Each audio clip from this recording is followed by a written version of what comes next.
హైదరాబాద్ కూకట్పల్లిలో కలకలం సృష్టించిన కల్తీ కల్లు ఘటనలో మృతుల సంఖ్య పెరుగుతూనే ఉంది. శుక్రవారం మరొకరు మరణించడంతో ఆ సంఖ్య 8కి చేరింది.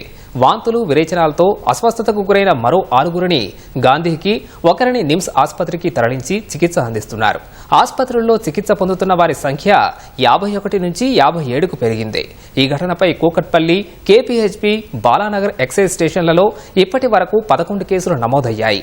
ఘటనకు కారకులుగా Balanagar excise SHO Venukumar suspend చేసిన ఉన్నతాధికారులు మరో 4 అధికారులపై విచారణకు ఆదేశించారు. రాష్ట్రంలో సంచలనం సృష్టించిన కల్తీ కల్లు ఘటనలో మృతుల సంఖ్య 8కి చేరడం ఆందోళన కలిగిస్తోంది. ఘటనపై అన్ని కోణాల్లో విచారణ చేపట్టిన అబ్కారీ శాఖ ఉన్నతాధికారులు రాష్ట్రానికి చెందిన కొందరు ఏపీ, మహారాష్ట్రలో ఫార్మా కంపెనీలను అద్దెకు తీసుకుని అల్ఫాజోలం తయారు చేసి ఏపీ, తెలంగాణ, మహారాష్ట్ర, కర్ణాటకకి చేరవేస్తున్నట్లు భావిస్తున్నారు. నగరంలోని కల్లు దుకాణాలకు ఆ ముఠానే మత్తు పదార్థం చేరవేస్తున్నట్లు ఆధారాలు లభించినట్లు తెలుస్తోంది. 1 కిలో అల్ఫాజోలంను 10 లక్షలకి కొందరు కల్లు దుకాణదారులు కొనుగోలు చేస్తున్నారు. 10 గ్రాముల ఆల్ఫాజోలంతో 100 పెట్టెల సీసాల కల్లు తయారు చేస్తున్నారు. కళ్లెదుట జరుగుతున్న చీకటి వ్యవహారం తెలిసినా నెలవారీ వాటాలతో యంత్రాంగం చూసి చూడనట్లు వ్యవహరిస్తుందనే ఆరోపణలున్నాయి. నిబంధనలకు విరుద్ధంగా కల్తీ కల్లు దందా సాగుతున్నట్లు తెలిసినా చర్యలు తీసుకోకపోవడాన్ని సీరియస్ గా తీసుకున్నారు. Balanagar excise police station CI Venukumar పై సస్పెన్షన్ వేటు వేస్తూ ఉన్నతాధికారులు ఆదేశాలు జారీ చేశారు. డీటీఎఫ్ నర్సిరెడ్డి, ఏఈఎస్ మాధవయ్య, జీవన్ కిరణ్, ఫయాజ్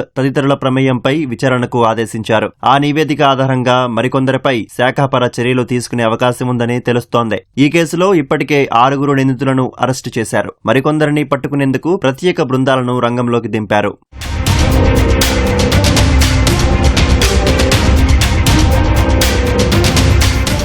కల్తీ కల్లు సేవించిన ఘటనలో శుక్రవారం మరో వ్యక్తి చనిపోయాడు. కూకట్పల్లి పరిధి సాయి చరణ్ కాలనీకి చెందిన 70 ఏళ్ల చాకలి పెద్ద గంగారాం ఈ నెల 8న కల్లు కాంపౌండ్ లో కల్తీ కల్లు తాగి ఇంటికెళ్లాడు. మరుసటి రోజు తల తిరుగుతుందని కుటుంబ సభ్యులకి చెప్పగా కొండాపూర్లోని ఆసుపత్రికి తీసుకెళ్లారు. అక్కడి నుంచి మెరుగైన చికిత్స కోసం గాంధీ ఆసుపత్రికి తరలించగా చికిత్స పొందుతూ మృతి చెందాడు. కల్లు కాంపౌండ్ నిర్వాహకులపై చర్యలు తీసుకోవాలని మృతుడి మనవడు అరుణ్ ఫిర్యాదుతో పోలీసులు కేసు నమోదు చేశారు. కల్తీ కల్లు తాగి గురువారం అర్ధరాత్రి నుంచి విరోచనాలు, వాంతులతో అస్వస్థతకు గురైన 5గురు నిన్న ఉదయం కూకట్పల్లిలోని ఓ ప్రైవేటు ఆసుపత్రిలో చేరారు. మెరుగైన చికిత్స కోసం కుటుంబ సభ్యులు అక్కడి నుంచి గాంధీ ఆసుపత్రికి తరలించారు. నిమ్స్ లో హైదర్ నగర్ కు చెందిన శంకరయ్య అనే వ్యక్తి చేరాడు. చికిత్స పొందుతున్న శంషీగూడకు చెందిన రవి ఆరోగ్యం కుదుటపడటంతో డిశ్చార్జ్ చేశారు. నిమ్స్ లో చికిత్స పొందుతున్న మరో 34 మంది ఆరోగ్య పరిస్థితి నిలకడగా ఉందని వైద్యులు తెలిపారు. ప్రజల ప్రాణాలతో చెలగాటమాడే కల్లు దుకాణాలపై చర్యలు తీసుకోవాలని గంగారాం కుటుంబ సభ్యులు కోరుతున్నారు.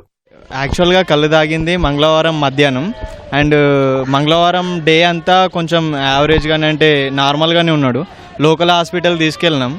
లోకల్ హాస్పిటల్లో కరెక్ట్ రెస్పాన్స్ లేక ఇంకా కొంచెం హెవీ అయిపోవడం వల్ల తర్వాత లోకల్ హాస్పిటల్ వాళ్ళు గాంధీని రికమెండ్ చేశారు. అక్కడ నుంచి ఇక్కడికి వచ్చినాం. అంటే ఎగ్జాక్ట్లీ వెడ్నెస్డే మార్నింగ్ వచ్చినాం. మా తాతయ్య రెగ్యులర్గానే తాగేవాడు, కానీ ఎప్పుడు ఈ ప్రాబ్లం ఫేస్ అవ్వలేదు.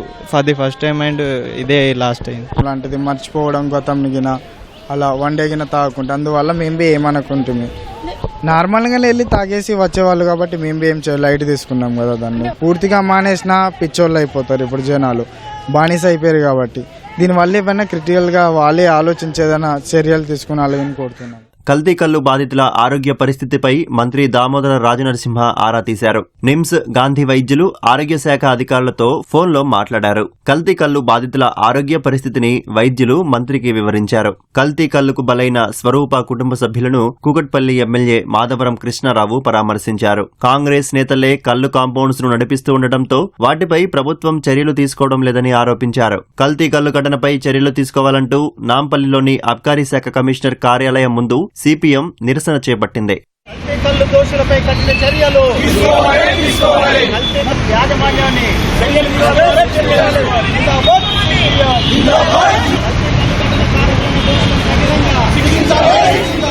కల్తీ కల్లు ఘటనలో ఇప్పటి వరకు 11 కేసులు నమోదు చేసినట్లు పోలీసులు వెల్లడించారు.